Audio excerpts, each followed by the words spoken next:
Apa itu demokrasi liberal? Negara apa yang menganut demokrasi liberal? Sudah berapa lama negara tersebut menjadi negara demokrasi liberal? Raja Eropa menyatakan bahwa mereka ialah utusan Tuhan buat mengatur kekuasaan di bumi.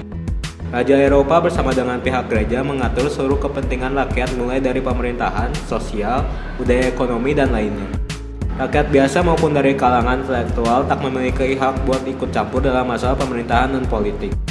Permasalahan gereja ini menjadi bagian dari sejarah hadirnya demokrasi liberal.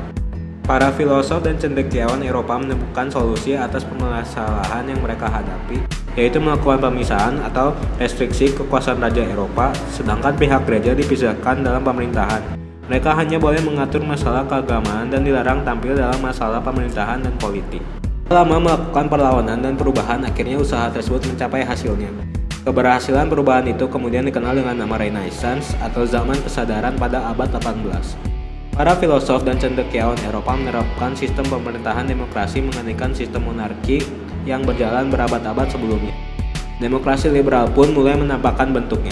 Salah satu contoh negara demokrasi liberal adalah Inggris. Inggris sudah sejak lama menjadi negara yang berdemokrasi liberal. Liberalisme sendiri adalah ideologi politik yang beroperasi dalam demokrasi yang bebas dan menempatkan negara sebagai fasilitator. Paham-paham liberalisme awal memiliki campur tangan dari John Locke, ahli politik Inggris.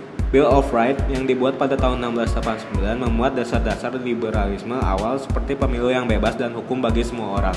Kini, orang-orang Inggris mempunyai masyarakat yang hidup bersosial secara bebas dan menjunjung tinggi persamaan dan kebebasan sosial, seperti persamaan gender.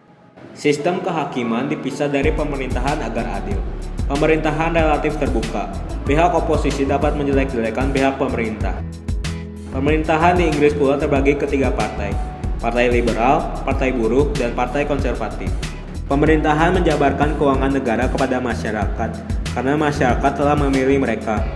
Bila pemerintahan dimulai tidak dipercaya di DPR-nya mereka, maka pemilu akan diadakan karena DPR-nya mereka benar-benar wakil rakyat.